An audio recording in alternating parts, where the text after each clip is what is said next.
All right, time for us to delve into the dailies. But before then, let me just refresh your memory on what our topic is this morning and who I have with me in studio. And this is what we're discussing. Arrests and special police, a threat to freedom of expression is the question. And with me in studio, we have Higgins Mbugua, Deputy Executive Director, UDA. We have Nathaniel Mungare, Director, ICT and Programs, ANC. Joseph Sheye, Politics and Youth Affairs Analyst. And I expect any moment now, Nudin Hagai, Advocate of the High Court. As we get into the dailies, gentlemen, I'm curious, did you experience any challenges with M-Pesa yesterday? Were you trying to get on eCitizen? Were you trying to buy Kenya Power tokens? I'll start with you, Higgins. Thank you very much. Yes, I experienced some hitches. I was trying to transfer a vehicle on NTSA website, and there was a slow movement of the OTP, the one-time password. So I was waiting for 2 hours. You get a password after 2 hours. You try logging again. You get a password after another hour. But roughly at 5, 6 o'clock, all was good, and I was able to transact. Oh, okay. How about you, Nathaniel? Yeah, good morning, Oli. And maybe because Director of ICT, you might understand what was happening. Who are these anonymous Sudan, Wamekasirika Naruto, but is it Russians? What was going on? First of all, you can realize that Kenya is getting highly digitized. Most of the services, especially from government side, are going to the online platform. So this means that the platforms also become very vulnerable to things like cyber attacks. What is important is for the government to put in place a cyber resilience strategy, and this means cyber defense. If there is no such a scheme, then there is no need of going digital in the first place. But this is expected anytime there is, you adopt a digital platform, it is expected to have malicious people who want to phish information. Even in our daily lives, for example, on emails, there are people who want to phish information. They'll want to hack WhatsApp. So it is expected. So yesterday, I expected that challenge as well. I was doing transactions on M-Pesa, and I could not be able to use the M-Pesa app, since I prefer to use the M-Pesa app. All right. Yes. How about you, Joseph? What do you make of what happened yesterday? It's not the first time government websites have been, quote, taken over. But yesterday was on a scale that is unprecedented in my experience. What did you make of it? Thank you, Oli, for having me on the show. And first, receive greetings from the people of Gilgil constituency. Nimesalimika watu wa Nimesalimika Gilgil. sana. Number one, myself, I was not transacting yesterday, but I saw comedy on part of the government. Because when some of these people tell that those people who are buying tokens, they can do it in a bank, a token. You go and line up in a bank to buy a token. That is absurd. That was some of the statement that Kenya Power released yesterday. And to say the least is that for me, as people tell us that we are going to the digital information and the likes, I want to point to the government, because if such a magnitude of hacking can be happening, and the government come to a standstill almost a full day, and then we are taken to what we are going to the digital era, such things are going to happen, what are you telling us? What are you telling us? Joseph, what does it have to do with this administration? No, you see. Or you're saying this was a targeted account on account of this administration? Very good. Yes. They have to put the people who are qualified in the system. The reason you have said that we have seen this, but not to such a magnitude. Yes, it has been happening before, but it happens maybe 1 hour or 2 hours. But the whole day, surely. Look at who used to be our ICTCS last time. That person was the head of Google East Africa, head of Google Sub-Saharan Africa. Who do we have ICT right now? Let's go to the topic of the day. I'm looking at them, Nathaniel was looking at you. Side eye. He may be on your side, but I mean, he may be sitting next to you. Yeah? Sorry, I meant next to, not on your side. But he was throwing you the side eye. I greatly disagree with Joseph here. Because the world is moving digital, and everywhere. It's not just Kenya. And information warfare or cyber warfare is bound to happen. What is more important is the government to put a cyber defense strategy. That means that the government should be very proactive. And I think the Minister for ICT admitted to this. He issued a very comprehensive statement. So I don't think there is a need to point fingers at this point in time. And you will never know the people who are targeting these digital platforms, because cyber attacks come from anywhere. They could even come from an unknown country, and then they frame another country. So this is the difficulties you experience, especially with creating a digital footprint, sort of to know who is behind these cyber attacks. It's very difficult to know. All right. And also to add on what he's saying, I think we need to clarify that DDoS is not an actual hack. Okay, what is it? It is a denial of service. Several requests in millions come to your service. So it overpowers the so you cannot system. Even it's very difficult even in big economies like the US to prevent DDoS kind of attack, because it's difficult to separate actual request and fake request until you isolate, because the IPs keep on changing. So you cannot isolate this is not a genuine request and this is a genuine request, because on DDoS attack you don't get to the victim endpoint. They did not access our data. They just denied the service for other individuals. So no data was lost. No, they did not access any data of our individual. And there's no way to prevent such an occurrence in real sense, because even big organizations like the BBC have been attacked by DDoS. If there was a service to help on that, I can tell a company like Safaricom, they have all the money to procure such a service, but it's a non-existent service. All right, Joseph, the last word on this one? No, I was just replying that, did you realize we are saying the same thing with my friend here, who is an ICT guy? He's Nathaniel. Saying, yes, he's saying that we invest in, the government should invest in ICT things. And that's what I'm saying. They should invest in the best mind in that ICT sector. Simple. And Kenya does possess some of the best. Yes, we have the best. But we are putting there political psychopaths. Okay, yeah. So I just want to I've pulled up the Kenya Power statement from yesterday. I just want to pull up the statement from the Ministry of ICT. But here we go.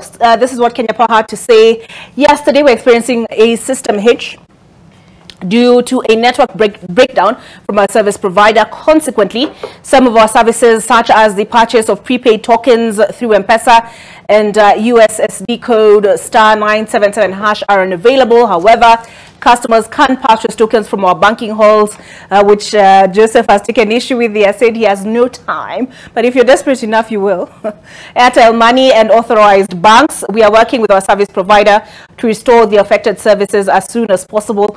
We apologize to our customers for the inconvenience caused. There's something, a funny meme that Julian Zambuku shared on WhatsApp. I'll pull it up shortly. But even as I work on getting that statement from the ministry up, let's take a look at the front page of the Daily Nation. The church is back. Current crop of clergy accused of taking political sides, turning sanctuaries into political pulpits. Let me zoom in slightly closer. Here we go. And Voice of Reason, Alexander Muge, John Henry Okulu Ndigi, Mwana Nzeki, David Gitari, Timothy Njoya. These bishops stood out as men of God with a heart for justice. Fiery and fearless, they inspired public confidence while speaking out against the government of the day. Some of them even had to pay the price with their lives, but this was decades ago.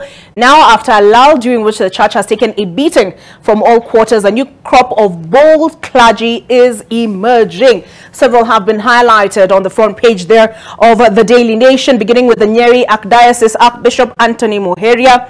Deep down, there are underlying problems that need to be addressed, and I think they're not being addressed. The plight of the poor, the cost of living, and the waste in government. Also quoted on the front page here is immediate former All Saints Cathedral Provost Sami Wainaina. You will recall before, just as he was being redeployed, he sat down with Gina Kirori. You can find that interview on ntvkenya.co.ke. And here is quoted as saying, what we need from the government are not prayers. Prayers we will make, and we do make. What we need from the government are services. We also have highlighted on the front page there Mombasa Archdiocese Archbishop Martin Kivuva. And he's quoted as saying, both the government and the opposition have refused to face the reality, giving lame excuses for their grave wrong actions. So there we go. That is the headline story. I'm curious whether my panelists agree with that assessment. Higgins, is the church back? Had they, to use spiritual language, had they lost their way? Are they now found?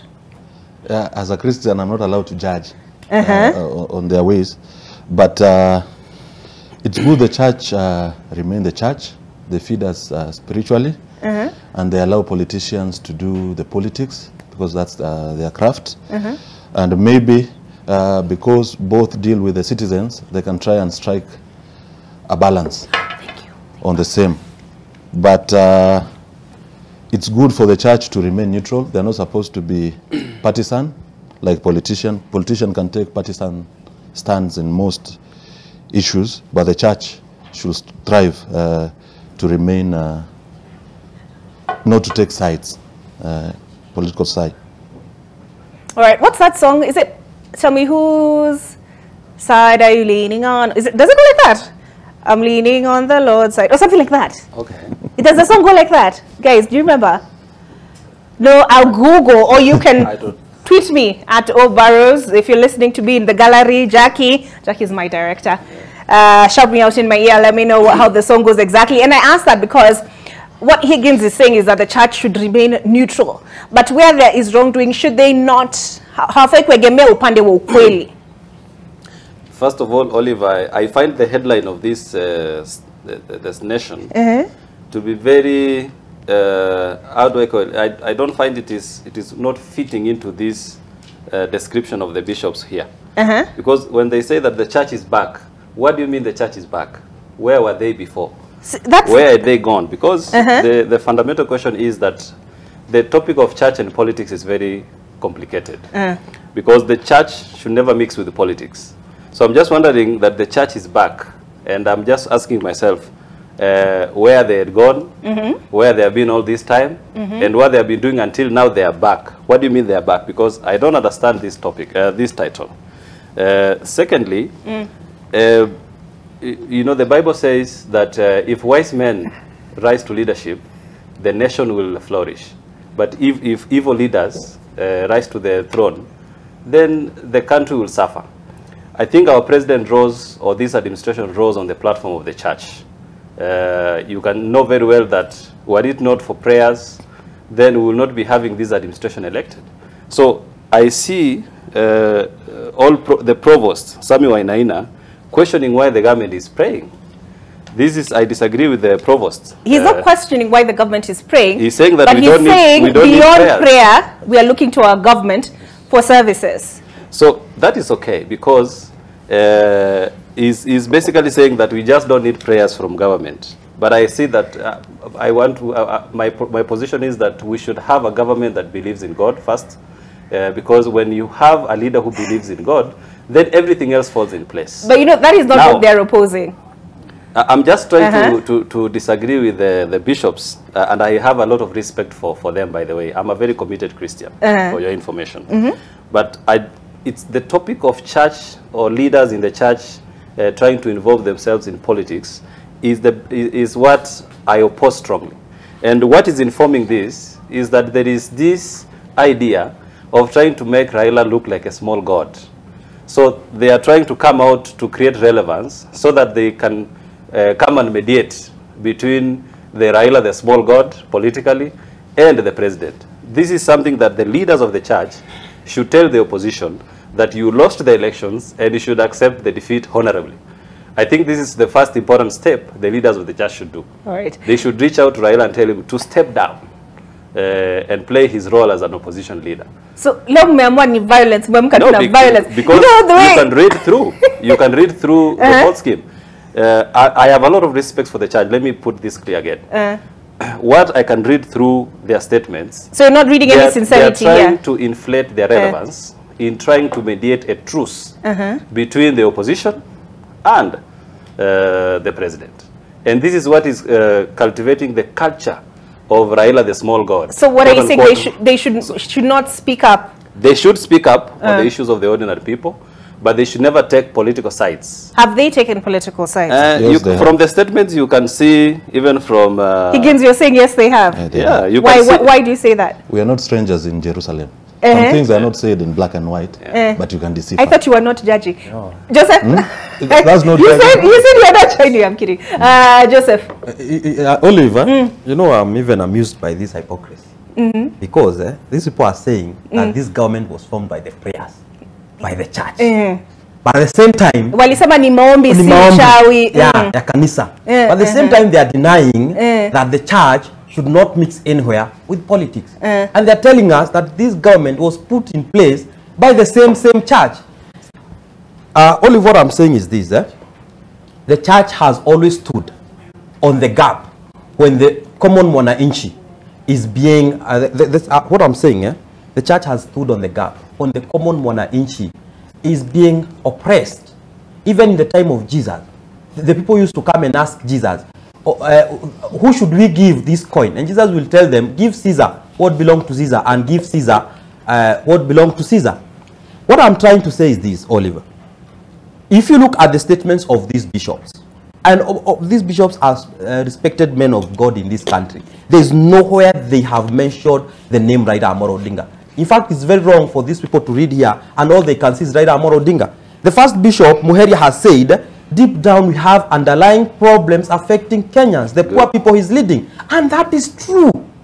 We have people who are going to bed hungry. We have people who cannot feed their family. We have people who cannot even educate their kids. We have millions of Kenyans right now, Olive, who don't know they are going to wake up and go where, because they don't have a job. If you go to Provost Wainaina, he's telling the government, stop these prayers, all the time prayers. We will pray, just do what you told Kenyans. Have they done? They have not done. Go to Archbishop Martin Kivuva here. He's telling them that even if you hide under the bed, there are grave issues affecting Kenyans. And that is the reality. If you look at this country right now, there was a research that was done the other day, and it said 8 out of 10 Kenyans, 8, they think this country is going in the wrong direction. Only 2 think that this country is going in the right direction. Then some people are telling us here that the church should not be speaking. The church in Kenya controls over 80%. Maybe the 20% is about Islamic.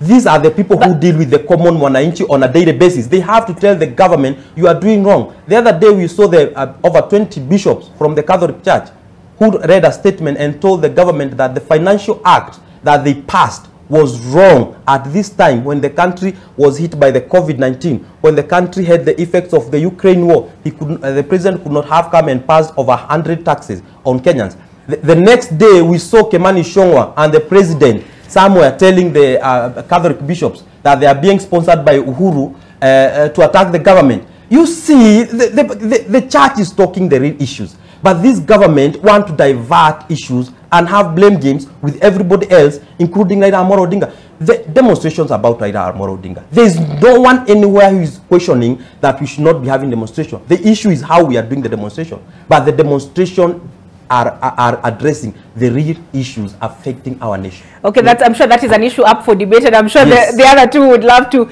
weigh in on that. But let's take a look at what else is contained in the pages here. So we've looked at this. On the other side is Ruto Raila MPs clash over police brutality. A house session to discuss the police clamped down on anti-government protests turned into a shouting contest between lawmakers from the rival Kenya Kwanza and Azimio camps, with one side defending the officers for quelling the demos and the other side demanding accountability for the killings. Gentlemen, what did you make of that debate, Higgins? On the question of police brutality. Yeah, we need to be honest with ourselves. You remember when the transition was happening, there was a lot of muggings in the city of Nairobi. You remember in the Kerio Valley, there were a lot of bandits. And the police quelled those atrocities. It's not fair to judge and to blame the police in all this that is happening. Whereas there are few police elements who are rogue, we have tens of thousands of police officers. We cannot put the blame on all of them. What is intriguing is we saw... Actually, I feel like I'm preempting the conversation because the police conversation is somehow tied to our main topic of conversation, which is arrests and special police branch, police, and how that impacts freedom of expression. So can I put a pause on that, actually? Let me put a pause on that so that we come back substantively with that. Also on the front page of the Daily Nation, Kenyans suffer service delays as hackers strike. Nairobi Water lost 10 billion shillings to theft and faulty meters. State workers from Save workers from high power costs, MPs urged. At the very top here, Niger coup. World leaders condemn power grab by Nigerian military. How I stopped killer lioness. Masai elder narrates his encounter with deadly predator. That is on page 3, Business Daily. Front page.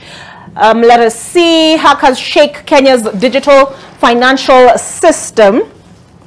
Let me just grab my hard copy here. And that top 5 critical e-citizen services are listed there. The agencies' payments made via M-Pesa, their details there. And also on, so this particular incisive report is penned by Kabui Mwangi and Dominic Omondi. Also on the front page of the Business Daily, bank loan rates rise past 20% in repricing cycle.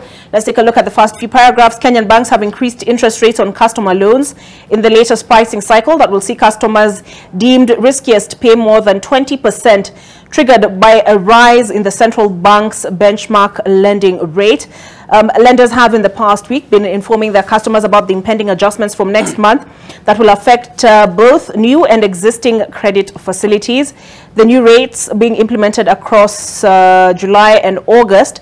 Depending on the risk profile of customers, banks are charging a spread of about 6% on top of the base lending rate, which means that some customers will pay more than 18% after the review. Stanbic Bank Kenya, for example, will start charging 18.57% on its mobile loans from August 21st, having lifted its base lending rate to 13.15% from 12.58%.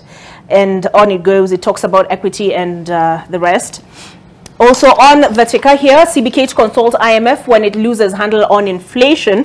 The International Monetary Fund has revealed a monetary policy consultation clause with the Central Bank of Kenya as it seeks to have a bigger say in the decisions taken by Kenya's Apex Bank in its fight to contain runaway inflation.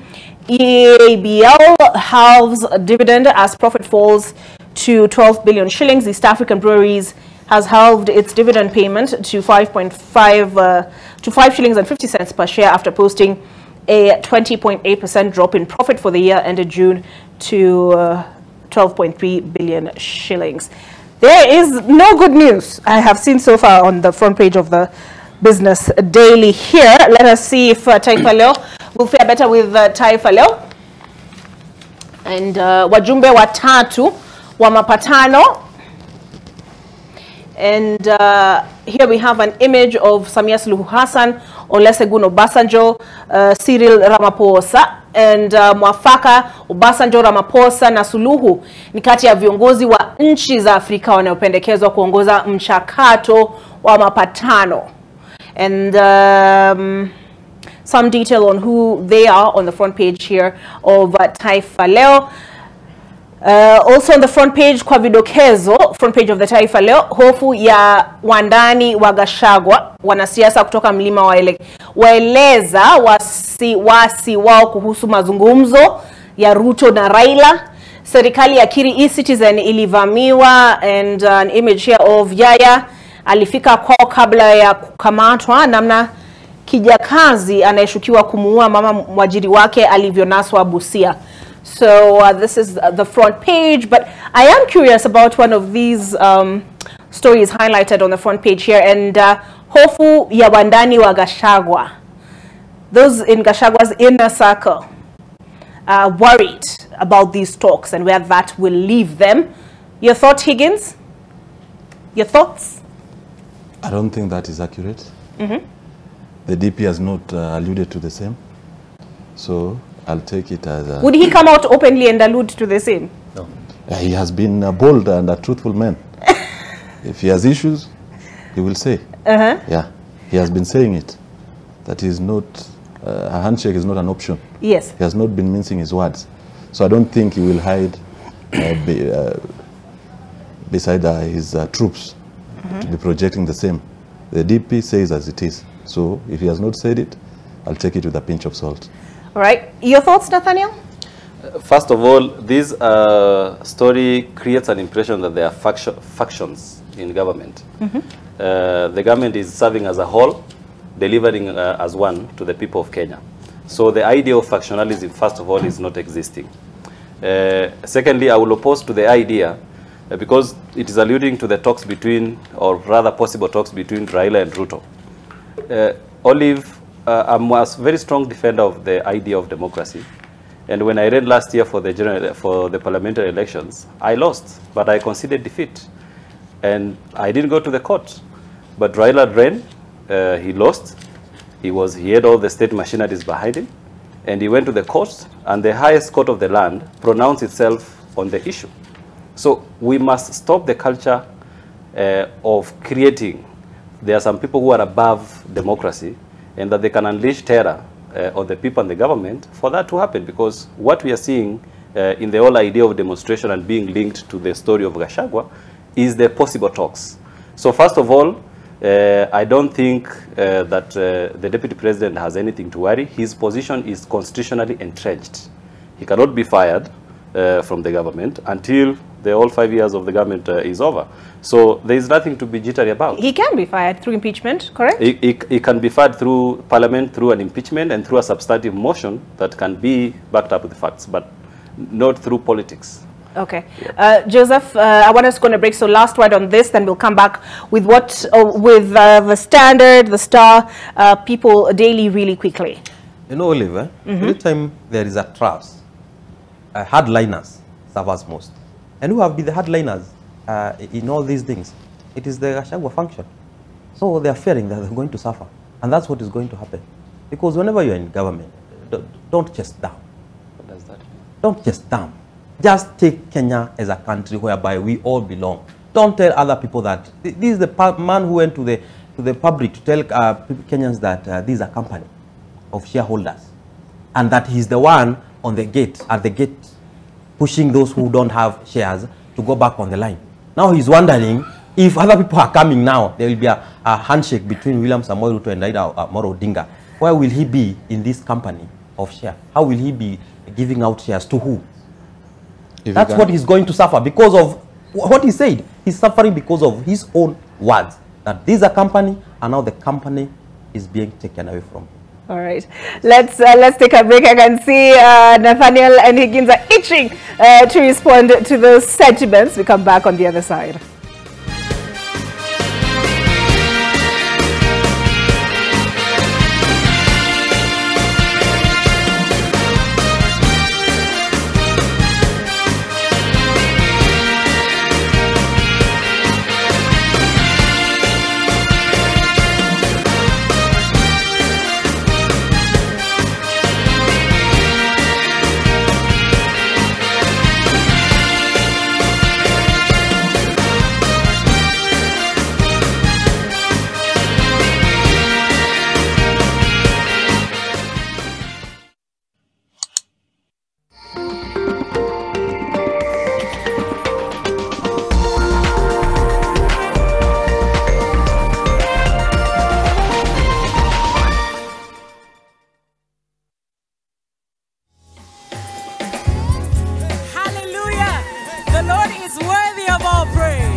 God rewards faithfulness.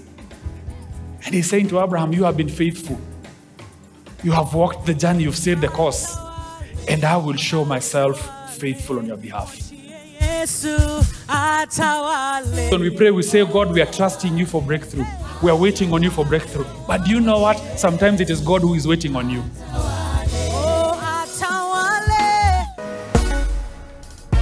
Una call msi wa CABS, umemake request, ame-accept. Alafu anakuuliza, first of all, unaenda wapi? Kama unaenda mahali ya jiski, anakuambia ucancel.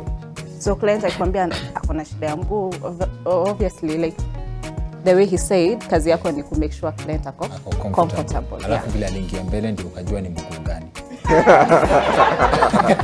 Apparently niko Thika Road na nimefika inaitwaje Muthaiga. Hao mademu wa nyuma wameanza kutoa nguo. Huo kando wangu wameanza kutafuta una drive alafu Instagram is turning.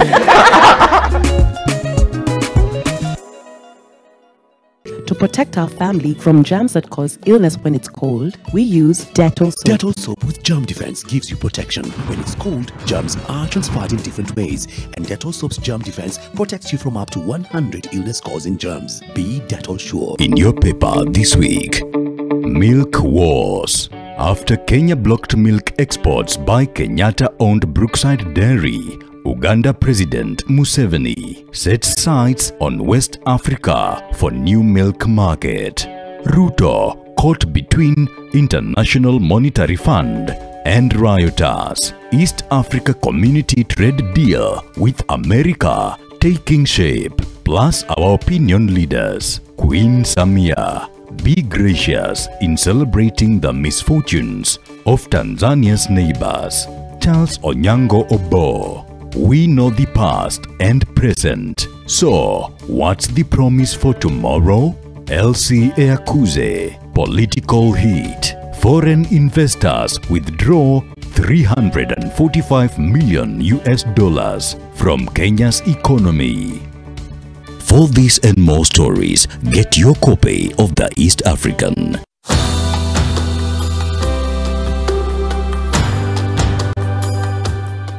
This is an introduction, a foundation to the family series. We need to know where it all began. That can only come from the book of God in the very beginning. In the beginning, God created the heavens and the earth. And God said, "Let there be light," and there was light. That formless darkness, chaos, in many ways describes many of our lives where we are at. But present with us always is the Spirit of God. In a sense, hovering, looking to speak into our lives and to say, "Let there be light." And I pray this is what will happen in the family series. The areas of darkness that exist, we pray that God will say, "Let there be light."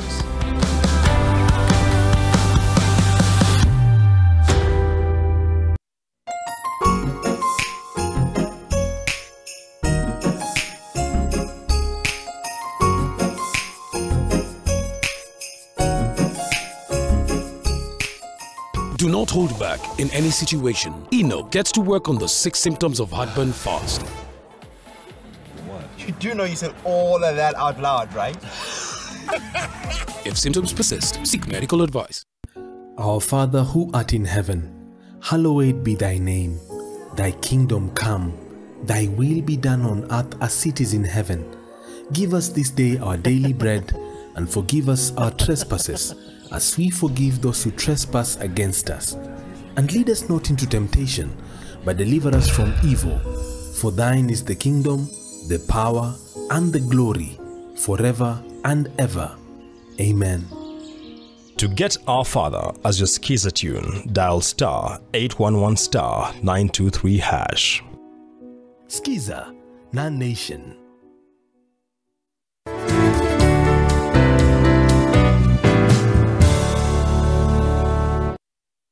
Centum Real Estate offers you an opportunity to own a home at the Two Rivers Development, Mzizi Court Residence. Talk to us today on 0703 262626 or text 2 Rivers to 22365.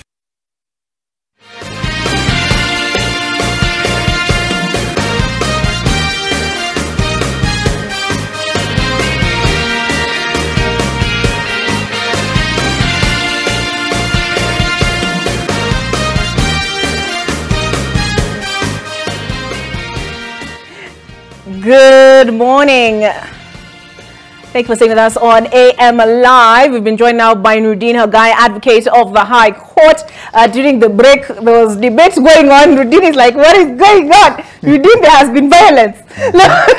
But during the break, Joseph Chege was asking, when has a Kenyan president ever been threatened? He was making reference to the Sudan scenario. Nathaniel was telling him, and Higgins were like, no, this is not the first time. There was debate about, what am I missing? There's something else we're debating. Oh yeah, Nathaniel and Higgins were saying where are the good stories. The first time how much was released to the county governments? The July allocation. Yeah, the first time it has been released on time since the start of devolution. He's conveniently forgetting the last 4 months. Nuruddin, Karibu, I'll invite you. I'm pulling. Trying to get a rise out of you. Nuruddin, I'll give you occasion to speak on the hack. Okay, we're being told it's not a hack, but whatever it was that happened yesterday. Were you able to use your M-Pesa? What do you make of that yesterday? But this is a statement from the Ministry of ICT. Oh, you have remembered what Nathaniel was saying. You're saying the CS is a figurehead when Joseph was comparing Musheru to Owalo. Now, the CS is a policy maker. He doesn't have to have the technical skills to run the Ministry of ICT.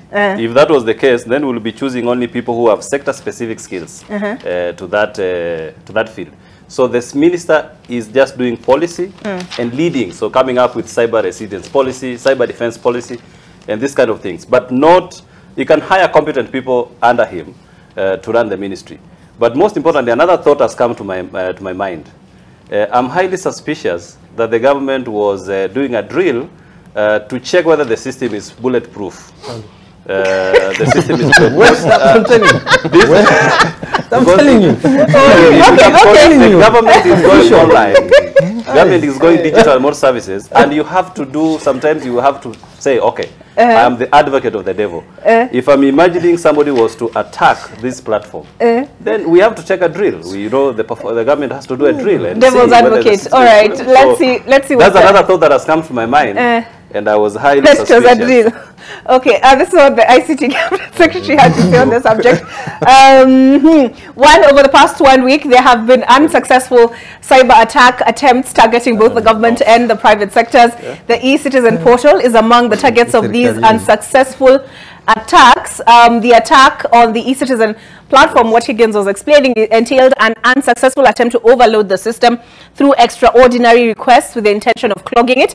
But our technical teams blocked the source IP where the requests were emanating from. For clarity, both the privacy and security of data were not compromised. The system was not hacked. As a consequence of the attack efforts, however, the system has been experiencing intermittent interruptions that are affecting the normal speed in accessing services on the platform. These attempts have, however, been rebuffed by the security systems and applications in place. Shortly will revert to optimal utilization levels. He continues to say the relevant government of Kenya agencies are on high alert, have enhanced the security of the e-Citizen portal and government service sites, and they will continue their surveillance efforts, etc. All right, let's quickly take a look at the Standard under attack. Kenya fights cyber hackers. Critical financial banking, telecommunication infrastructure hit by hackers, raising fears on the safety of electronic information. Yesterday, the government assured of normalcy, but Kenyans are asking hard questions. A group calling itself Anonymous Sudan claims responsibility. ICT CS Eliud Owalo confirms attack but says no data was stolen. Telecommunication giant Safaricom confesses to, quote, having challenges. Interior Ministry confirms momentary disruption caused by attempted cyber attack. National Cybersecurity Committee had warned of targeted attacks on critical infrastructure installations. e-Citizen platform through which citizens access government services was the most affected. So that is that is the headline story. There is an opinion piece contained herein, highlighted on the front page of the Standard. Peter Kimani, former President Uhuru Kenyatta, once said gazeti ni ya kufunga nyama to insinuate the low rung that he placed the fourth estate. Now that he is inviting them to eat meat without the need to wrap it, marks significant shift in his relationship with scribes. I remember Duncan Hemba did a report on, was it on Tuesday? Yes, on Tuesday. You can find it on the NTV Kenya YouTube channel. And at the very top here, Ruto Raila teams line up agenda for impending talks. Taxi driver speaks on day he carried Sharon's killers. Okay, more on that. They tell us on page 12 of the Standard. Let's take a look quickly at the front page of the Star. What happened here? It was open. Let me just refresh that.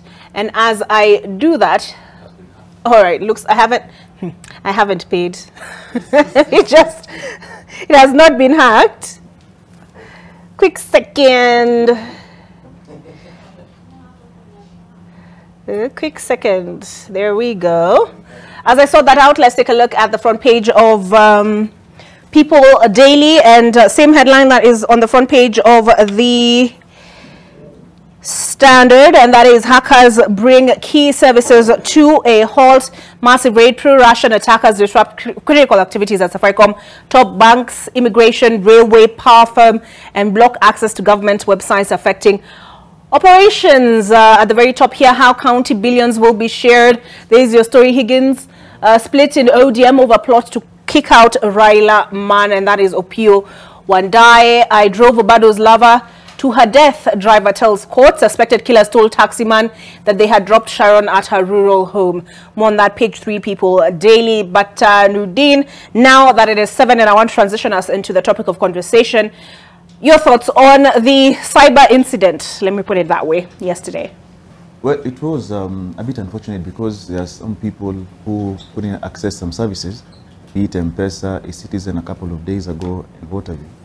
But what I learned yesterday is that we are a country as Kenyans, united when singing the national anthem. But sadly, once we are done with the national anthem, we are polarized politically. And the sad reality is that we could see some people who are happy with the attacks, and they were making fun, saying that the current CS for Luo Nyanza affairs, ICT, is always busy doing other things other than looking at his ministry. Well, this is a good time because at the end of the day, those in charge of the cyber security need to be alert 24/7. We can't say we are unique to attacks, but because also developed worlds, they receive attacks. So we just have to be up and up to date with everything about our cyber security, because once data is stolen by anyone, then it's compromised.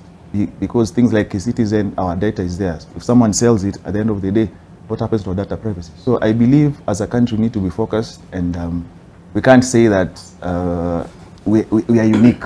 These things happen. We just have to take care that they don't succeed. We have been told that they didn't get into the system, which is good. Trials are meant to be done any other day if they try, but we have to be up to date with everything that is about cybersecurity. Okay. I've been able to renew my subscription to the Star, and also found the meme I mentioned earlier that I would be sharing, that Julian Zambuku shared yesterday, on a light note, but also the front page story for the Star is cyber attack. Major services grind to a halt. NTSA, e-visas, and M-Pesa, Kenya Power token services among those disrupted. The image on the front page here on the Star story that has starred a lot is this one: household suspect in murder of Kilifi officer arrested. He or she is Diana Naliaka, suspect in the murder of Kilifi Fisheries Chief Officer Rehab Karisa is escorted to Kilifi Law Courts on Thursday. On the side here, I see also highlighted on the front page of the Star, Raila reveals intrigues behind mediation talks. Details have emerged of the behind-the-scenes intrigues to end the bloodshed and broker a truce between President William Ruto and opposition chief Raila Odinga. They disclose some of the global community efforts, global community's efforts for a ceasefire in Kenya. There's a taxi driver story here with regard to Sharon Otieno Michael killing. Rights group demand justice. Let's see what is contained in the Siasa pages. Why 2023 may be pivotal in the history of people's politics. Okay, and quickly, let me pull this up. Here we go. Here's what Julian Zambuku shared yesterday. When everyone is in a panic because M-Pesa is down, but you have but you have Airtel Money. All right, let's get into the topic of conversation. Where is it? There we go. So we are addressing arrests and special police threat to freedom. Is it a threat to freedom of expression? So cases in point, there was Pauline Njoroge's arrest and the signal, as it's called when she was arrested, that I saw, right? Let me just qualify my statement in that manner. Talked about her being found with, what was it, dried plant material and tablets. And then later on the charge sheet was, I did not see the dried plant material and tablets. It was something else. It had to do with her posts on social media. But first, on the question of police brutality excesses, the president yesterday spoke and said, you know, you can't brandish a stone at a police officer. What do you expect? And they consider that an attack on the government of Kenya. It's not the first time the president has spoken out lauding the police for the way they've conducted themselves. Nudin, do you view that as encouragement, as an endorsement, perhaps, let me use that word, of the actions they have taken, including the accusations, considering the accusations of excessive use of force by the authorities? It seems like it is, because at the end of the day, we have heard those who are in Kenya Kwanza who were saying that you cannot go from Andamano and expect the police to come and greet you or kiss you at the end of the day. So this, what we need to interrogate is the training our police officers undergo at Kigali. Because you see, we've seen instances where people are throwing stones at them and they didn't have tear gas, like in Mathare, and they returned stones. So you see, that in itself, there's an issue there. Because we also can't say the police should just stand there and be hit by stones or get harmed. But when we look at the issues at hand, for example, there are instances where people are being shot when they are not armed, they were just running away. And this talks about the tolerance in the service, and also talks about, you know, the law talks about proportionate force. Should be the same. If I'm yelling words at you and then you fire your rifle towards me, that's not proportionate force. Now, the issue we have at hand is that the way this Mandamano is being done and the way police are reacting, it's and courtesy of the arrests, and that's why you see charge sheets being changed here and there. It stems of the fact that there are orders from above. That's a sad reality.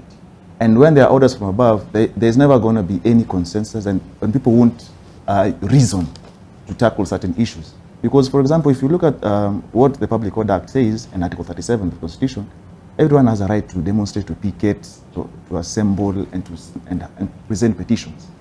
And the reason for that is that there are those who fought for those rights, because back in the day they were not there. And so we put them in the Constitution. So what you just need to do is to notify the police. There is this misconception that you need to get authorization. There's nothing like authorization. It is notification, and you do it 3 days prior. Why 3 days prior? So that they can actually plan themselves. The duty of the police is to provide law and order and to provide security. Now, security is for property, is for lives, and those who are also going to attend the demonstration. Now, the sad reality is that we have 3 types of demonstrations, and I keep saying this. We have the Azimio, we have the government-sponsored demonstrations, and then we have those people who come take advantage who are thieves. Now, what we have, the scenario is that it's envisioned that as you do your Mandamano demonstrations, my life needs to go if I'm not part and parcel of that demonstration.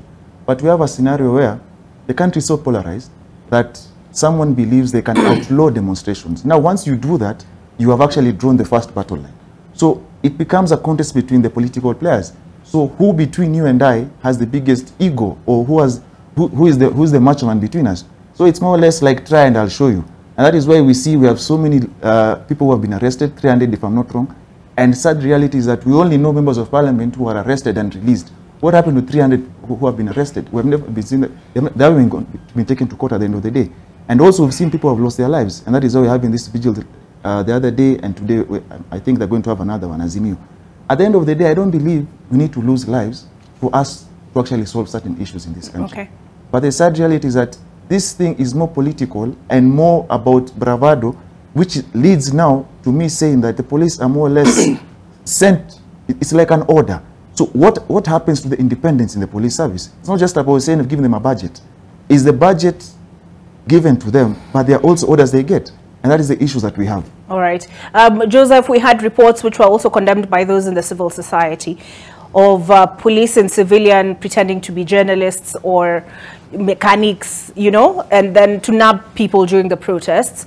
Does that you know, take your mind back to the Moi era where you never quite, you are very careful what you said, so you would censor yourself because you never quite knew who you're talking next to and what the consequences. You might find yourself in the boot of a Subaru with the South Sudanese plates. Olive, it's very unfortunate and very sad that these panelists are gathered here to discuss freedom of expression, something that we thought as a nation we conclusively and comprehensively dealt with during the Moi era. There are people who lost their wealth. There are people who lost their lives, the likes of Matiba, the likes of Charles Rubia, fighting for what now we have gone to start fighting for. What I want to say is that the moment we promulgated our constitution in 2012, Kenyans decided that they are masters of their own destiny in this country. That's why we say that in the new constitution, the power belongs to the people. And what we are seeing is a kind of a dark era coming back, whereby during those times you could not have mentioned Moi. It has come to a point whereby you cannot mention this regime. Olive, when this Maandamano was going on, I saw a video clip whereby a guy in town was regretting somehow that he voted William Samoei Ruto. In fact, he said, kama ningejua singechagua Ruto. And that guy was taken by a police in the plainclothes. You saw even in the High Court, some of the advocates complaining that some of the police there had came with press tags to harass them. They thought they were present something. You look at the Ndegwa who was representing Pauline. He was saying that some police entered the High Court with press tags and they harassed them, not with the uniform. That's what we are having now. We are back into an era of a Subaru.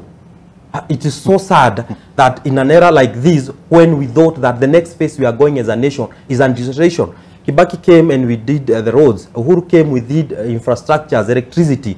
The era that we thought we were going next.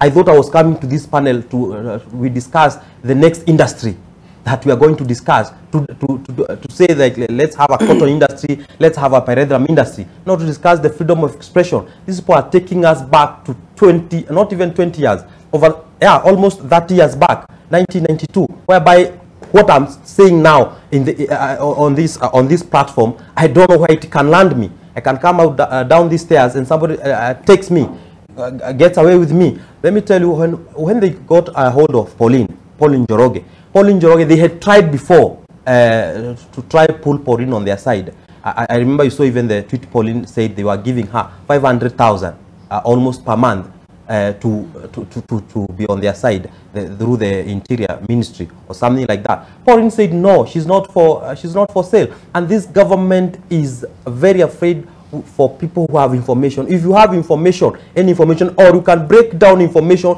to people in a simpler terms, they regard you as a rebel or as an inciter, because they don't want people to know information. They want the people they can lie to, that the coffers are empty, while all Kenyans who have information knows that the government doesn't have a bank. They operate day-to-day activities with the taxes they are correcting.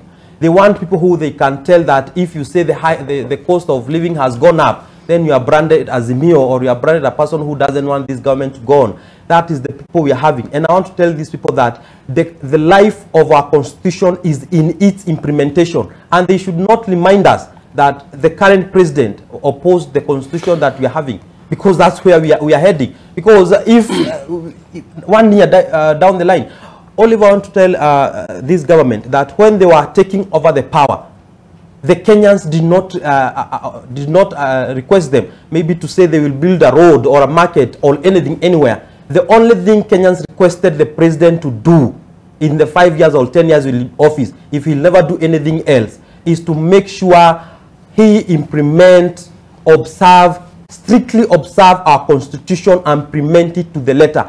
That is the only thing we expect of this government if they are not going to help Kenyans with any other way. That's the least we expect of this government. Okay. But telling us that Subarus wananingoja, what I say here might take me into a problem. When I go there, a roll of bangi is maybe put in my pocket. In the charge sheet, there is none. But I want to thank our legal system. Our legal system have stood up in the gap because of all those who have been arrested. Our legal system have thrown those cases out. the All right, Constitution. Nathaniel, 1 second. I just want to get your response to some of these tweets. Ferdinand Omondi had posted, look at this charge sheet and tell me we still live in a democracy. Even the Law Society of Kenya has now spoken against the misuse of the legal system to harass and intimidate and the disproportionate use of force by police. Nearly 10 local and international organizations have now spoken out against state overreach in Kenya. You speak of rule of law, but bend it to intimidate and silence your critics. This is why we are shouting from the rooftops. A government which promised that state resources will never be used again to harass the public is now arguably worse than Uhuru's administration, which it promised to better. Pauline Njoroge's charge sheet is a mockery of the justice system, an insult to the constitution, and a threat to civil liberty. State officials and bloggers are getting away with death threats and ethnic profiling, but you're charging someone with offending the president. That is the question. I'll take that again because I read it a bit disjointedly. But state officials and bloggers are getting away with death threats and ethnic profiling, yet you're charging someone with offending the president. This country cannot go back to singing Tawala Kenya, Tawala, to keep bureaucracy happy when it's clearly violating the law. Nathaniel, I've really entertained Nathaniel today. But here is the charge sheet. Let me see. This is count 1. False publication contrary to Section 22 of the Computer Misuse and Cybercrimes Act of number 5 of 2018. On the 22nd of July 2023 at 12:09 p.m. at a known place within the Republic of Kenya, knowingly posted on your verified Twitter account, Pauline Njoroge, to wit, the massacre happening in Nyanza is heartbreaking. The images are so painful to see. Men's organs are being mutilated. Other forms of atrocities, crimes against humanity, also happening in the Nyalenda area. Why would the government persecute its people in such a manner? Why would it terrorize its own citizens? Next page. Count number 2. Publication of false information contrary to Section 23 of the Computer Misuse and Cybercrimes Act of Act number 5 of 2018 on 21st day of July 2023 at an unknown place within the Republic of Kenya.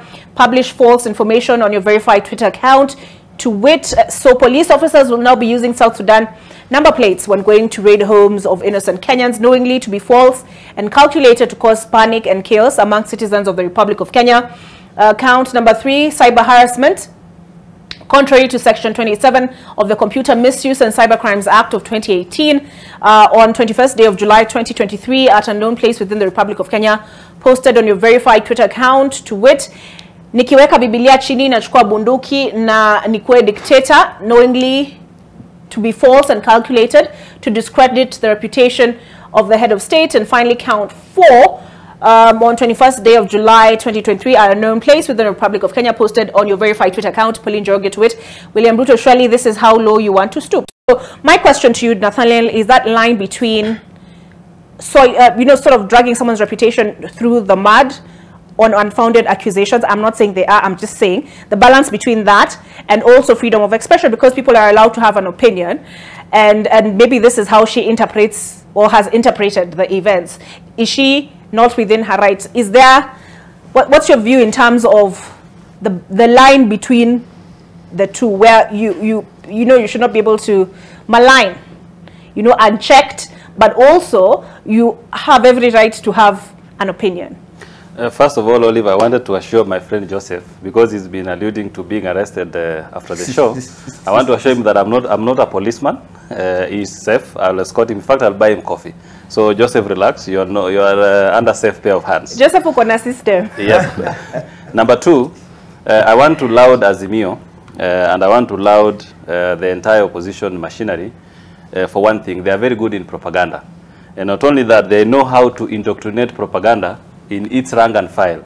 You can see very well how Joseph is armed with propaganda and very well indoctrinated. So on propaganda, they excel, and I give them 100%.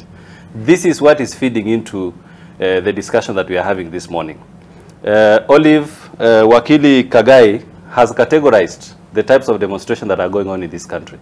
I will only disagree with one type of demonstration among the 3 that he mentioned. There is this demonstration that is being organized by Azimio, and then thieves and crooks are taking advantage to come in. But they are not just thieves. They are hired goons by sections of the politician. You saw what happened to the Nairobi Expressway.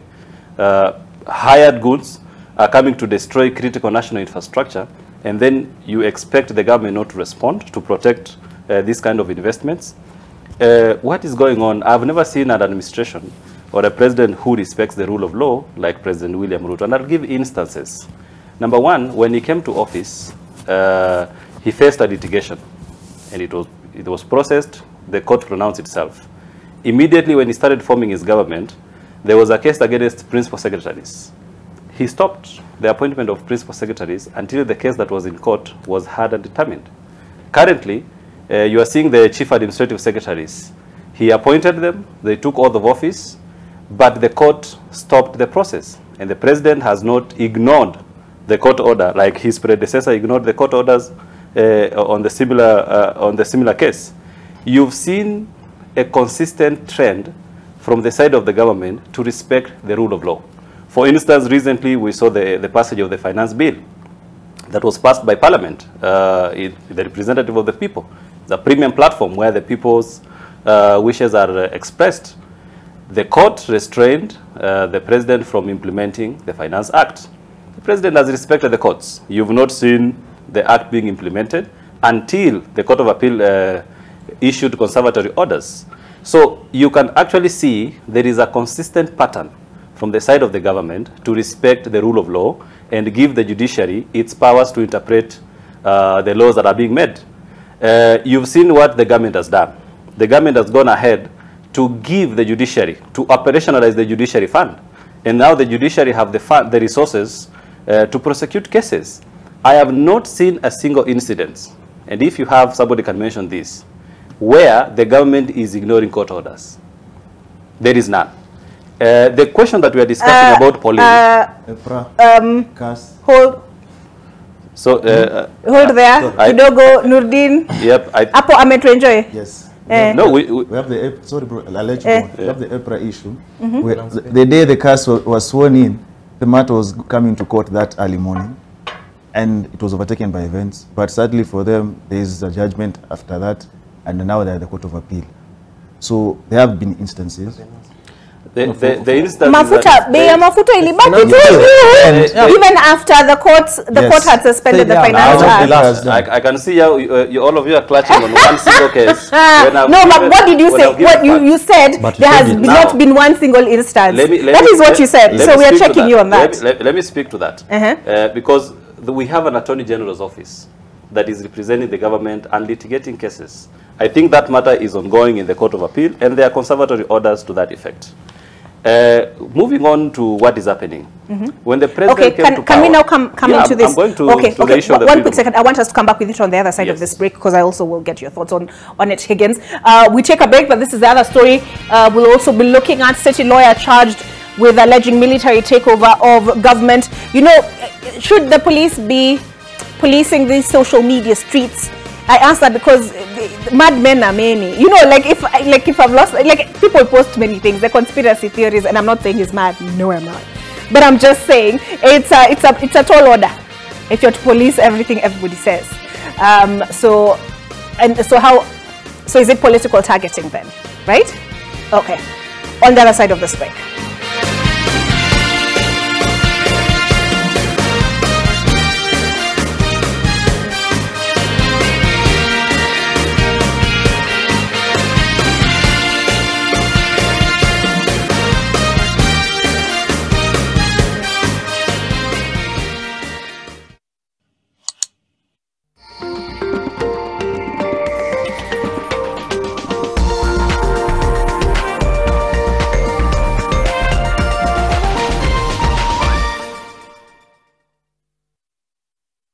Please welcome our brilliant neurosurgeon, our superstar, Anastasia Streletsky. A round of applause for her, please.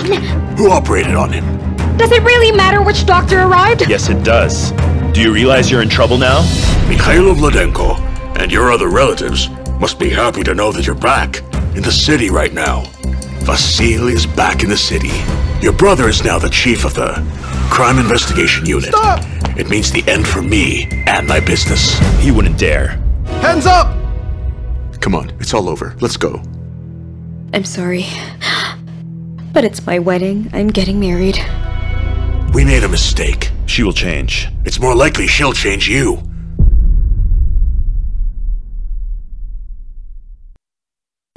Our Father who art in heaven, hallowed be thy name. Thy kingdom come, thy will be done on earth as it is in heaven. Give us this day our daily bread, and forgive us our trespasses, as we forgive those who trespass against us. And lead us not into temptation, but deliver us from evil. For thine is the kingdom, the power, and the glory, forever and ever. Amen. To get Our Father as your Skiza tune, dial *811*923#. Skiza, Nation. This week on Pishi Bomba. I think somebody would go for like a cheesecake or something, but you were No, just like to brownie. with the brownie thing. With the brownie. Yeah. A little twist, yet still ever so sweet. Marcus Mindy wanted to learn how to make a cream cheese swirl brownie, and that's exactly what we showed him how to do. Please go ahead and just grab one and try one. You don't want to miss this episode on Sunday at 6:30 p.m. with me, Claire Karatu, as I show you how to make this sweet treat. It's so good. Pishi Bomba. Cook, eat, enjoy.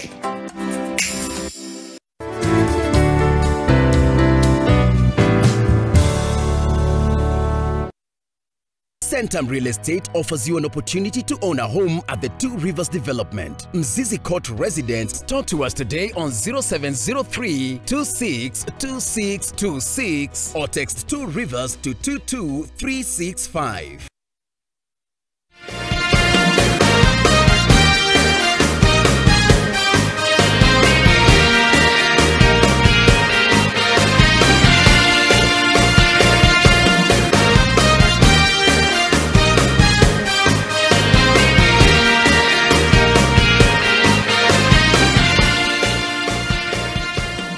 All right, welcome back to AM Live. So, Nathaniel, before I allow you to proceed with the points you are making, kuna mtu anaitwa Roslino Bala, she's my producer. So, she says she has receipts. So, she tells me, remind Nathaniel about the fuel increase. Number one. Number two, the court recently declared the PS Accounting Office for the Police unconstitutional. Is this not an overreach? Number three, the importation of essential commodities despite court orders, yep. She has receipts. So you asked that we give you an instance. She has given you 3 at least. Yes. The second one is not an instance. First of all, Olive, there is a general positive trend from this administration, and especially from the president, that there must be respect to the judicial decisions. Unlike the previous administration, where there was a blatant disregard to the rule of law. On the issue of IPRA, I think it is being litigated. There are issues, there are conservatory orders. But are you denying uliendelea kulipa bei ya juu, kulipia mafuta bei ya juu despite the court order? Now, I want to remind you something. Even in the absence of the Finance Act, IPRA has the discretion to increase or lower the prices of fuel. Even in the absence of the Finance Act. But you see, they cannot apply their own VAT. I know. If the court says the VAT must be retained at 8%, it should be retained at 8%, not at 16%. As at the time, and I want to remind you, it was the midnight. It was the midnight after the passage of after the president ascended to the act. It is as from that midnight, and the opposition people had not already filed the case in court. So IPRA announced on the midnight, effective from the time when the financial year started. You mean the Kenyans had not yet, not the opposition? Anyway, whatever. Because it was Kenyans? 1st July. Okay. It was 1st July, the midnight of 1st July, I remember very well. The president ascended to the Finance Act, and that's how IPRA proceeded to effect the new levies at that time. So we must put facts in perspective. I want to move on from that. Let's get back here. The issue we are talking about, the freedom of speech. First of all, the lawyers are very good at reminding us about the fundamental rights, and we all appreciate this, that we must respect the fundamental rights that are enshrined within our constitution. But we must also remember that those rights have limitations. Only where your right ends is where my right begins. The fact that somebody has the right to demonstrate, it doesn't allude to the fact that they should affect my life if I don't want to demonstrate. This is what we have seen.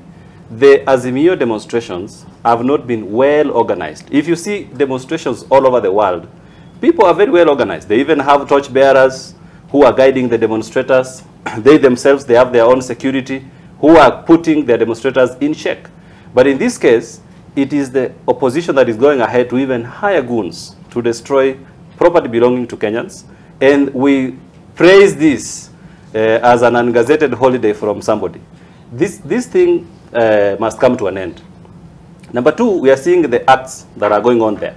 And I want to remind Kagai, the lawyer, because he's the one who is reminding these issues. Any established state agency, for example, the police service, is always acting in its own corporate name. And you should not dispute this because, for example, if the police service, it is sued in its own name.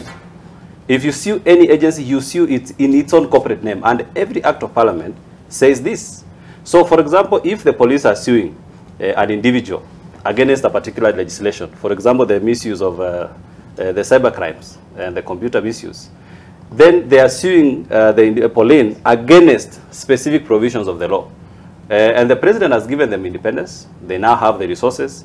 They don't have to take orders from State House anymore. They don't have to receive. In essence, what you're saying is it is not political. All right. This is not political at all. Okay. Sorry, I had to cut you short because I want Higgins to also have time to weigh in. But first, let me read a statement released by the Kileleshwa member of County Assembly, Robert Alai, representing that ward, and this is what he said in response to the arrest. In the previous government, some of us, can you see it clearly? Yeah. You have Bearer? Yeah. Yep. Okay, there we go. In the previous government, some of us were arrested more than 35 times for doing nothing but calling the government out. We were even put in solitary confinement for 30 days for calling out the government when it treated our security officers deployed in the northern frontier districts poorly while on assignment. Blogger Bogonko Bosire, who was disappeared some 10 years ago, cannot be traced to date. Bloggers like Cyprian Nyakundi, Abraham Mutai, Dikembe December, Jimmy Boni, Eddie Ila, Edgo Barry, among others, have all been on the wrong side of the law for doing nothing but just disagreeing with the government. I'm sure some of you disagree with that statement. We call upon the Kenyan government to uphold freedom of expression and protect the rights of bloggers and new media journalists to report, critique, and provide valuable insights without fear of reprisal. In a digital age where information is freely accessible, blogging plays a crucial role in amplifying diverse voices, fostering open discussions, and holding those in power accountable. He says it provides a vital alternative to traditional media and provides a platform for citizen journalists to share stories, opinions, and perspectives that may not be covered by mainstream media. And he talks about the Constitution of Kenya in Article 33 guaranteeing freedom of expression. In the recent incident where he calls an innocent girl, Pauline Njoroge, has been traced to Watamu and arrested on some fake charge of being in possession of hard drugs, is something which should alert all those of us who are for due process. How is it that DCI traced Pauline to Watamu for drugs? They already had suspicion, or the scent was so strong that they could just follow it to where she was? You certainly don't have to agree with anyone, let alone a blogger, for you to defend their right to a fair judicial process. So he goes on, going on to ask President William Ruto's administration to respect freedom of expression, protect media freedom, and promote dialogue and tolerance. He says here, by safeguarding the rights of bloggers and new media journalists, Kenya can demonstrate its commitment to democratic values, free expression, and media pluralism. Higgins.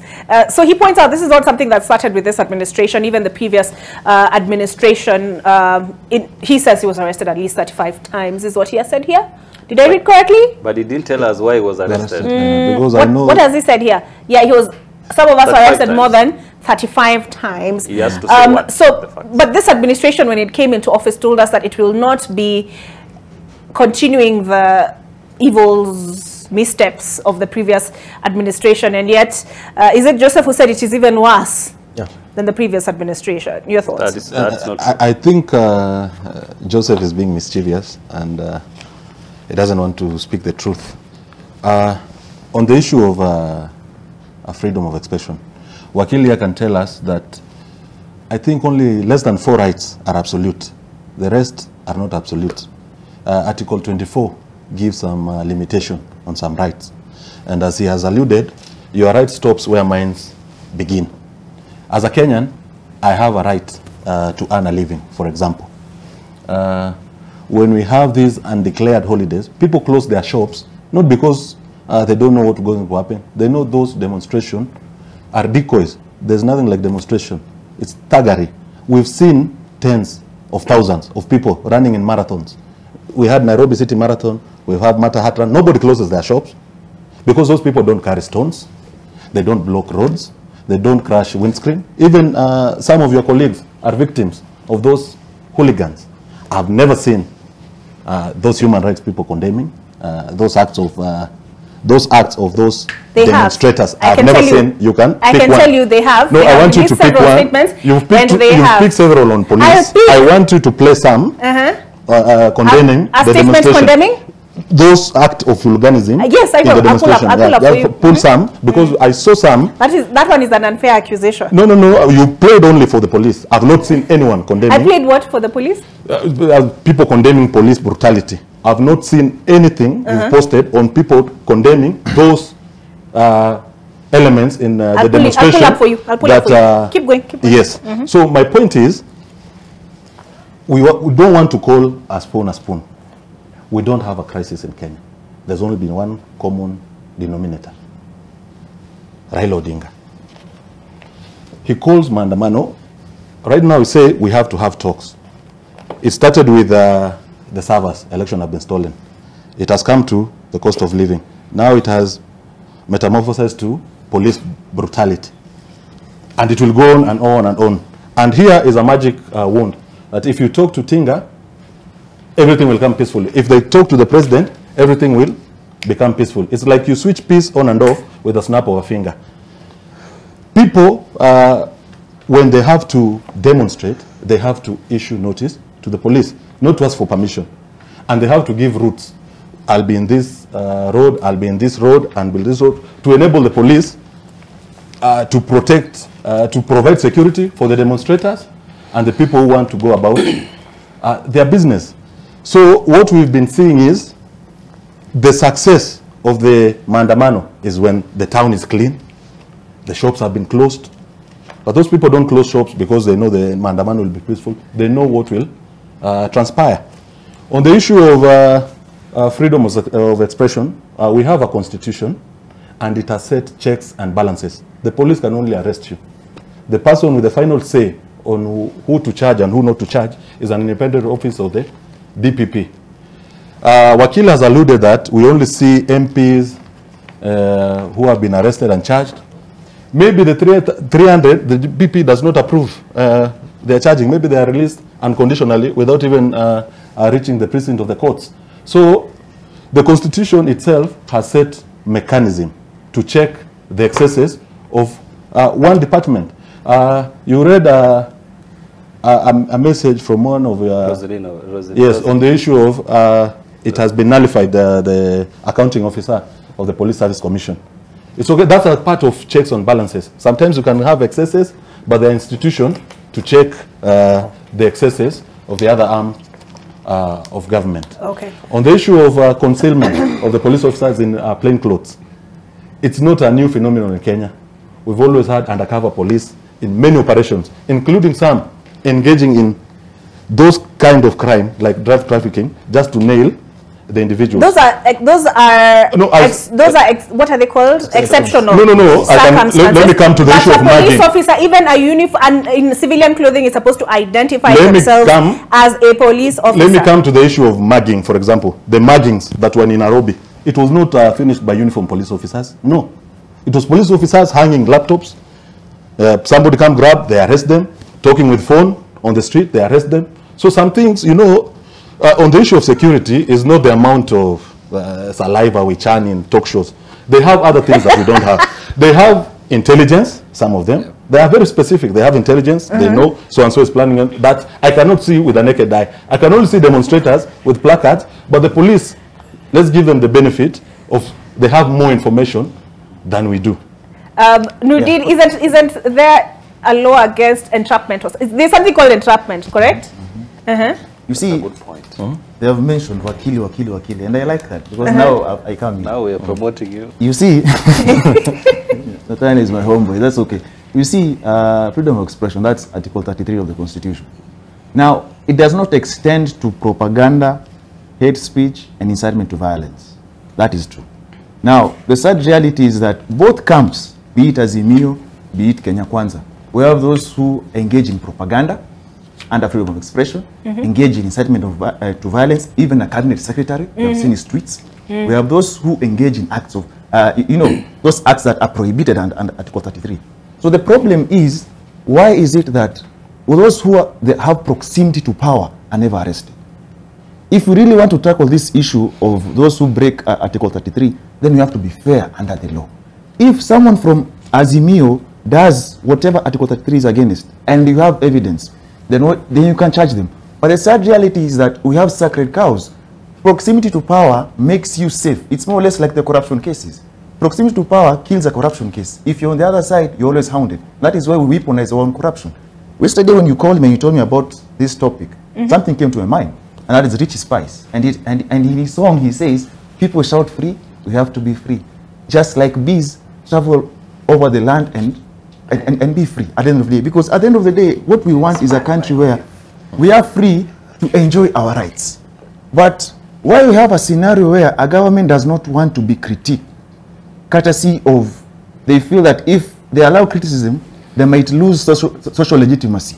Because I saw a video where someone was unarmed with a placard, he's alone, he's just saying, these things are making us hurt. Why arrest such a person? And we haven't seen where that person is. That's why I'm saying, the first week, 73 people were arrested, arraigned in court, then the DPP came and said, you know what, I'm letting them go off the hook.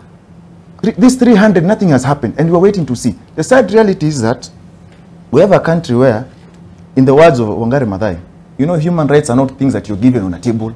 They're things you fight for, and then you protect. Now, there are those people who fought for the Bill of Rights, the things we have in the Constitution. And how do you protect them? You enshrine them in the Constitution. Now, if you don't do that, it comes to a point where people will infringe on my rights and I'll have nowhere to go. And there's a song I'll use to illustrate what I'm telling you. There's a song called Coward of the County. In this song, a father tells the son, promise me, son, not to do the things I've done. Walk away from trouble if you can. It doesn't mean you're weak if you turn the other cheek. I know sometime you'll understand. Now the son listens to this song and he listens to the father. But 20 years or 30 years down the line, he has so many issues bottled inside him. He gets to a point he says enough is enough. And what is enough? So he says, I promised you, Dad, not to do the things that you did. I've walked away from trouble when I can.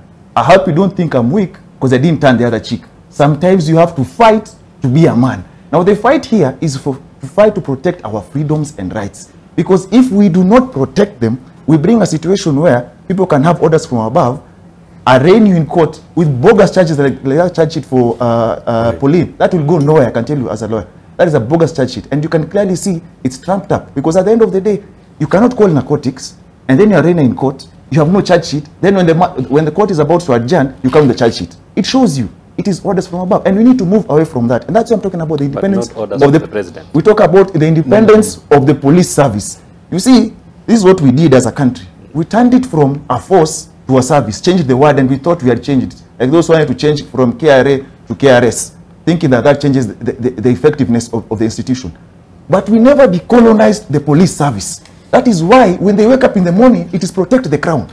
So any criticism against the government that is positive, you are arrested, you are tortured. They asked whether the Constitution allows a scenario where there are rights that cannot be trampled upon. That is very obvious. Article 24 of the Constitution, it talks about freedom from torture and cruel, inhumane, or degrading treatment or punishment. What happened in Nyalenda?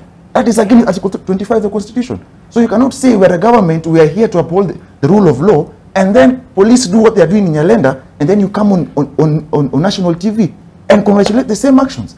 Things need to happen. And number one, we need to have a situation where those who call for demonstrations have a way of coordinating a demonstration where they do not infringe on the rights of those who are demonstrating. Number two, those who are meant to protect property and maintain law and order should do exactly that, realizing that there is no single Kenyan A or Kenya B, we are all Kenyans. So you cannot have a situation where you protect a crown against the people. And that is why I always ask, what training do these police officers undergo at Kiganjo? is it you're trained how to use that stick that when you come out here and you're told pass here, when you pass everyone is crying? Or are you meant to come to serve and protect? And that is what we need to understand moving forward. All right, so I promised receipts. Yes. Higgins. Yes. Mumelemea kanisa sana. Mkisema they are partisan. And this time you're saying they are partisan towards who? Raila Odinga? Is what I heard you and Nathaniel say. Sides. We didn't say have sides. No, so one of you said Raila Odinga. See, we call a spade a spade. You said we call a spoon now what? Yeah. A spoon, and it's what you said. Yeah. So you're saying so they did condemn violent protests in But it was the appeal for non-violence at all costs and return to dialogue. And let us see. They say here that the recent demonstrations that have taken place across the country have resulted in significant negative consequences, including injuries, property damage, trauma, and loss of lives.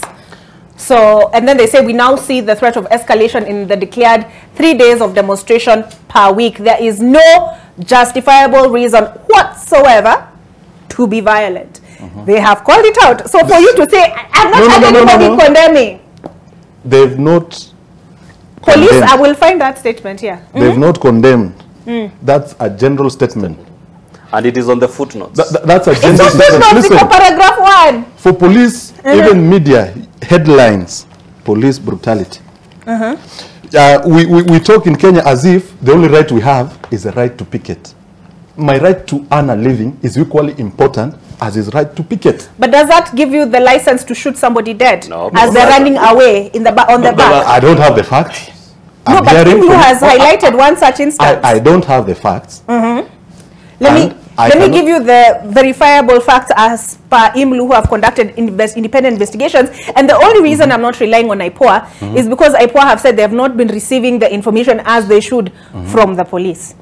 From the police or from the From the police are required within 24 hours to report to IPOA. They have received complaints, but they are stretched. That is essentially what they have said. Their resources are stretched. So it's a tall order tasking. I guess suppose they're working on it. Independently verifying for themselves. Yes. You are saying? No, I'm saying if you have a statement from the church, there's also a statement from Interior Ministry also. Yes. They claim that some civilian gun holders also have been firing, have been using their firearms on the demonstrators. You see, it's accusation versus counter-accusation. Unless there are ballistics on those bullets, and you attribute that there's been 100 gunshot, 90 are from police, 10 we cannot authenticate, 2 are from somewhere else. You know, we cannot just... But you see that why the suspicion is because if it is indeed true that there are civilian gun holders that are behind these deaths, why would the police not be transparent in saying these are the bullets which were discharged? No, it's you. Not even within public, not even within, because IPOA is saying, they don't even have to share with me, but there is a requirement that they share with IPOA, and IPOA is saying you are not giving us this information for us to verify that it was not a police bullet, that it was a civilian But the media bullet. don't give them prominence. Media don't give who prominence? The side of the state. But we've had IPOA here twice. You know the problem in the last week. The problem is you cannot have a situation where you have so many plainclothes police officers doing whatever they are doing, and then come and say they're civilian gun holders. What if those guns are from those police officers? Yes. That we are told are police officers. It's a war. Because at the end of the day, we cannot sit here and say, you and I, we're asking ourselves, are those police officers, and the same Interior Ministry is saying, we are thinking that there are some civilians who are firing firearms. You have all the state agencies. Why can't you carry out ballistics? Because it's very easy. It's very easy to identify someone who has been shot. And it's very easy to identify which bullet that is found, and you can trace the gun. And once you trace the gun, you know the owner of the gun. Unless they're trying to say we have so many guns that are illegal in this country. Joseph, tumekuwa tukikupita. The problem with these people, they are blaming everybody else except themselves. This government is blaming everybody. Now they are blaming the church. They are on the side of Raila. If the KEPSA, the Kenya Manufacturing Association, they came and told them the finance bill is wrong. They said those people have been paid by the Azimio. The Kenyans, they told them they can't do with these taxes. They said you guys are being incited. Kenyans go for demonstrations. You have been incited to bring chaos in this government. These people are like that. They cannot take responsibility for anything except blaming. Oh, everything. Let me tell you, Olive, we have gone through this newspaper. This is the Business Daily. From page 1 to the last, it's telling you everything is wrong. Okay, we've only done the front page, to be honest. Yes, it's telling you. Let me finish. The bank loans have gone from rates from past 20, and the customers are going to be notified. These people are telling you it is the issue of rider. Kenyans are telling you they cannot afford a living. It is your rider. We are going to demonstration. Nearly we had demonstrations the other day on Wednesday, where the people are playing in the bus stages. There was no chaos. Some of my guys I know, like Eric Wamboi, who was vying for the MCA, was arrested just because he said they're having a demonstration, and not even a single windscreen of a vehicle or a shop was looted. But he was arrested. This is the government that you cannot oppose or critique. If you try to critique, you are arrested and they chase them. What they don't know is that these people are speaking as if the Constitution is there for Kenyans just to abide by it. What they don't know, that Constitution is not only for Kenyans to abide by it, but it's a legal weapon to safeguard the rights and the interest of Kenyans. That's why we are saying this time our legal system has to stand. There is no way advocates can be complaining in the courts that plain clothes officers are harassing them inside the courts. And then you tell us that Kenyans are making things up for themselves. All right. Let's hear from you, Nathaniel. I just want to take us back to the issue of freedom of expression. And this is what Pauline Njoroge shared on her experience on her social media. So she says, the alleged drugs that I referenced earlier in the signal, in my room they found collagen and vitamin C supplements, which were in the container I purchased them in. Those are what they label psychotropic. Is that how you pronounce it? Yeah, psychotropic substances. Let us see. As we're doing this, one officer came carrying a roll of bangi and said she had found it behind the TV. Let me see. In Duta's room, they found her multivitamins, omega and collagen supplements. When we got back to the police station, they informed us that they would also search the car. Mind you, the driver had been in the car throughout this episode, so if we had something to hide by this time, he would already have done it. Interestingly, as soon as the officer started searching, 2 rolls of bangi appeared out of nowhere on one of the seats. Let me see. She goes on to say, meanwhile, in those 15 counts in the application, none of them touched on Duta and Emmanuel. 0. In short, the state had detained 2 innocent Kenyans for 2 nights and presented them in court without a single reason. If this is not madness, I don't know what is. By dragging the 2 into this smear campaign regarding narcotics, they endangered Duta's livelihood and caused immense distress to Emmanuel, whose father had just been released from hospital 2 days earlier and was in a very delicate situation. As for me, I still don't know what crime I had committed to warrant my detention. Let us see. Finally, this is my message to them. I shall not be silenced by detaining us. You only strengthened our resolve. We will not sit and watch as some fellows try to turn the clock back, recreating our country's dark past. Patriots of that generation sacrificed sweat and blood to liberate our country from dictatorship so that we may have the democratic space we currently enjoy. Okay, so Nathaniel, you know, on this issue, right? Because there are many questions, even when I had the whole issue of, what was it, dried plant material, maybe it could have been true, I don't know, benefit of the doubt, but you know, a lot of people are like, these were trumped up, these sound like trumped up charges, which is what she's alleging in her statement. But so with questions arising, even with police brutality, questions arising, I'm not saying they are fact, but questions have arisen. Wouldn't the prudent thing then for this administration to say we have nothing to hide? We are an open book. Yes. If there is any wrongdoing, then we shall hold those responsible, culpable as individuals, because that is what we have been told, individual responsibility. But what this administration has been doing is saying, hakuna makosa imefanyika, you know, the level of force that has been used has been, equal to the amount of aggression the police say they have experienced at the hands of protesters. So first of all, the Pauline Njoroge's case is an isolated case. And we are the media, I think you're giving it too much prominence because, first of all, I know she has a very powerful platform and it is purely an isolated case. And if the police are wrong, the most beautiful thing about this country is that we have an independent judiciary. The judiciary will tell the police, you are wrong, and so far, if there are any remedies, then Pauline will be, she's entitled to those remedies, including suing the police for wrongdoing, because clearly, if it was targeting her and they planted the narcotics, then she has the right to sue the police. And we have an independent arbiter called the judiciary. Secondly, I'm perturbed by Pauline because I've been following her social media posts for a very long time. Not so many years, she was the one condemning Raila Amolo Odinga, who is now her leader, and the words she was using against Raila, who Raila is now inciting her to do these things, were very shocking words. So tables are changing. At least now they're feeling the effects of tables changing. When you're on the other side of the shoe, now she can be able to testify how it feels to be, you must defend these freedoms without looking at the political lens. This is one thing that we agree on. Coming to the issue of, Olive, you have talked about the administration. I would like you to talk about the police, because it is not the administration. The police are the ones charging, arresting, and the DPP is the one prosecuting. It is not the entire administration. It is not the president. The president might not even be knowing what the police are doing across the country. They have the resources. They can prosecute. They can investigate. The president doesn't have to know about all these nitty-gritties because this is an independent arm. We must appreciate that.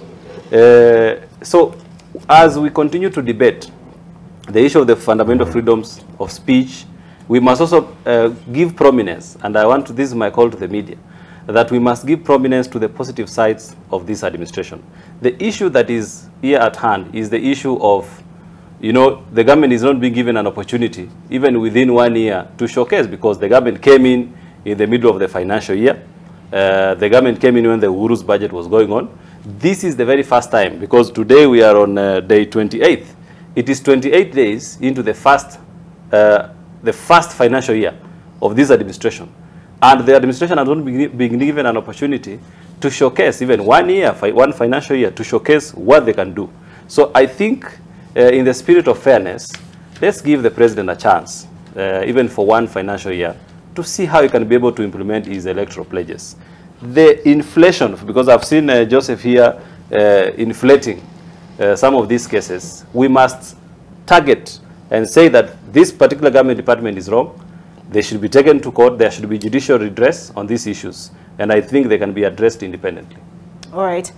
So this is the statement that was released by the Ministry of Interior, referenced, was it by you, Higgins? Yes. On security intelligence information has established that some of the weapons, including firearms and crude weapons, which have been used to fuel violence during violent riots that have been experienced in the country in the past few weeks, are supplied by a wide network of civilian firearm holders and leaders of known criminal gangs. Exactly. The civilian firearms and crude weapons are credibly suspected to have been used to harm law enforcement personnel and civilians alike during the violence that has been experienced recently. While the police have intensified their crackdown on the criminal gang leaders who have been commanding criminals to rain terror over the public, the law enforcement agencies have rolled out a nationwide operation pursuant to the mandate of regulation, control, and management of civilian firearm holders to ensure that those licensed to possess weapons abide by the relevant laws. All right, so it goes on. I will not get into all of it because naangalia muda naona imeenda. But let me take a look at some of the feedback we have received on social media. Where is it? Did I skip it? Okay, so this was my post and the responses contained underneath. Tell them to bring it. Fear is for cowards, and that is with regard to freedom of expression. I think you should bring back that doctor who talked about the myth of fruits. I have had enough of political talk. They never take us anywhere. We have Kipiegon Kelvin who says violence is a must. We must be seen. We must be heard. We have freedom of speech. Huku Kenya, kama wanasikia vibaya, wende wasikie na uko. All right, I will leave that there on this show this morning. We've had Higgins Mbugua, Deputy Executive Director, UDA, Nathaniel Mongare, Director, ICT and Programs, ANC, Joseph Chege, Politics and Youth Affairs Analyst, and Rudin Hagai, Advocate of the High Court. And just because I was playing as like Nathaniel, Devil's Advocate, does not mean I condone violence or banning of police stations or police excessively. Yeah, I do not condone any of that either. All I'm saying is that let's have transparency on both the damage that has been done to the police service and also those who've been injured and killed.